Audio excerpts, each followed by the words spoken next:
Hello, good evening to you. Welcome to Business. Now, a special task force of the National Insurance Commission, NIC, on Tuesday morning arrested 6 workers of some uninsured commercial buildings that did not comply with the compulsory insurance policy requirements. The 6 persons were sent to the police headquarters in Accra. Charles Aite was there.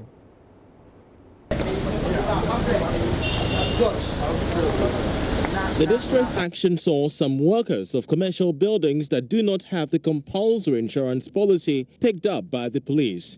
This is the 3rd time the National Insurance Commission, NIC, has embarked on such action to enforce compliance. Head of the task force, Joseph Bento, has been explaining the motive behind this strategy. Well, some of them, they are not the owners, but they are attendants or occupants of the property. Okay. Because this is our 5th visit to this area.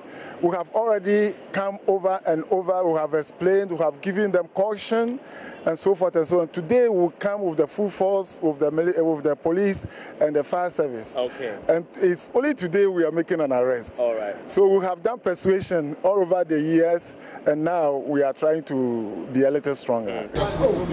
I'll slap you. Things, however, got out of hand when some workers were manhandled and whisked away in handcuffs. Mike Abuatin is one of such employees who shared his narrative with Joy Business. Just because I wanted to make a call, one grabbed me by the arm. You could see his arm, this thing on my hand. One grabbed me by the arm and called the other one to bring her handcuff. And they put me on handcuff all the way from the restaurant to the street. And everybody was videotaping as if I was some criminal, some killer. I don't know. You feel manhandled in this process? Very yes. Some residents describe the Commission's approach as inappropriate. Really, I don't understand the whole thing. I can't understand it. It's not at all. It's not. Because you can imagine the situation we are at this time. For certain police will come and start arresting people. And we don't even know. Head of the police rapid deployment team is Superintendent Almayal K. Abbas. This has not come to my notice. So far as I'm concerned, from the commencement of the exercise up to now, I'm not privy to the fact that anybody is handcuffed. But we just saw at around Domin Plateau a young gentleman handcuffed. We even interviewed him a while ago about the entire treatment, of which is termed highly problematic. He's even threatening to press charges. All right, if anybody arrested and is not cooperating under the law, we have got the power to use minimum, I say again, minimum force. We don't use maximum force in this exercise. Meanwhile, all persons arrested were sent to the police headquarters awaiting clearance from authorities. For Joy Business, Charles Aite reporting. Meanwhile, insurance expert Edgar Uredu has described the NIC strategy as a human rights violation and the police action as unprofessional. He is therefore calling for the resignation of the head of the task force team of the National Insurance Commission. Edgar Uredu was commenting earlier on Business Live. You realize that the people do not have insurance, immediately write to them. That is why the legal department is there. You write to them and bring their attention to the fact that they have failed, or as it were, gone against section so and so of Act 724, right? And therefore, you are giving them some time space to do whatever is necessary or what have you. Other than that, you proceed to court. This has nothing to do with police. The police come in only in criminal matters. Right.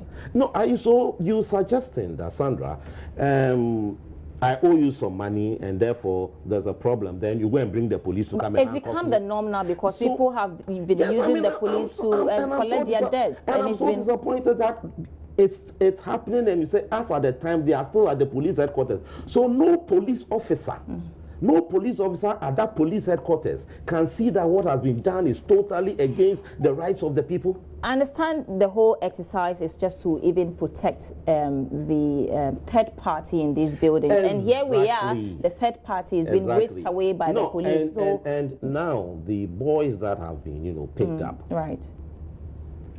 So what charge are you going to, levy on? Which charge are you going to put on them? Well, so the understanding our reporter brought to us is that they said they were using these employees to get to the owners of the building, which is totally... Total nonsense. And I mean, I'm so disappointed that the IGP sits at the police headquarters and allows such nonsense to take place in his office. The NIC itself, I don't know, but they got a big problem.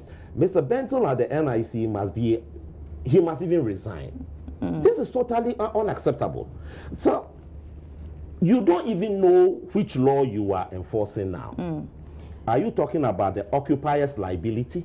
Or you are talking about the owners who are supposed to, insure the property against some particular hazard, and then the occupier too against some particular hazard?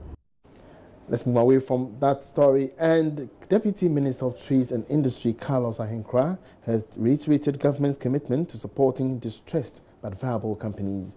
63 companies have so far received funding as part of the 100 million cedi stimulus package program. Carlos Ahenkra says government, in collaboration with commercial banks, will find innovative ways of granting loans to many more companies.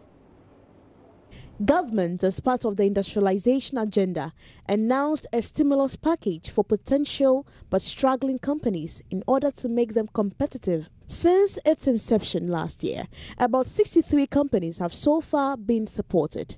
Out of this number, the Association of Ghana Industries, AGI, says only 35 of its members have so far been supported. In an exclusive interview with Joy Business, Deputy Minister of Trade and Industry Carlos Ahenkra said government is still in talks with some banks for more funds. We indeed have actually thrown this out to the banks to assist the companies that have qualified within the concept framework of the stimulus package. What is left now is for the banks to ascertain their necessary banking requirements and facilities and guarantees, of course, obviously, to enable them roll out any assistance to these companies. So I won't want to see it as a program that hasn't worked, let alone say has failed. No, it hasn't failed. And I don't even think that is what AGI is saying. Carlos Ahenkra, however, indicated that the policy is only meant to revitalize companies in distress, but not a bailout. That was the only way that we could service a lot more companies, because government cannot have money to just, give out for companies to start working, like it's nobody's business, free money. That is not possible, and that would have been a bailout. But in our particular case, it can't be considered, on the lines of a bailout. It is considered on the lines of a national industrial revitalization, where companies that need to be revitalized are held, and helped to stand up on their feet again. Government has so far allocated 1 billion Ghana cedis in the 2019 budget to support businesses. The International Chamber of Commerce Ghana says Ghana is on track to begin the full implementation of the Trade Facilitation Agreement. The World Trade Organization deal has the potential to increase global merchandise exports by up to $1 trillion.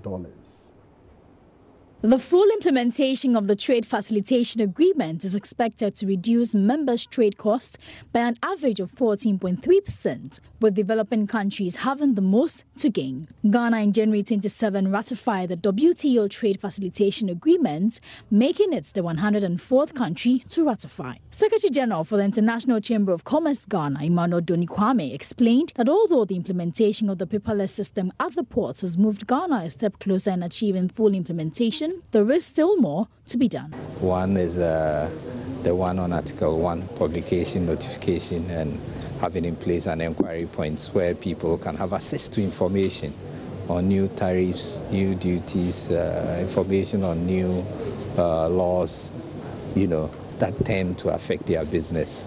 And then Article 3, that one has to do with advanced ruling. And then Article 7, that's where I believe we made some progress with the paperless system at the ports. And then issues of risk management, which we have our donor partners, our development partners assisting Customs and the Ministry of Trade. Chief Revenue Officer of the Customs Division of the Ghana Revenue Authority, Fenchina Akoto, also assured that the Customs Division will play its part in pushing for the full implementation of the facilitation agreement. We are thinking of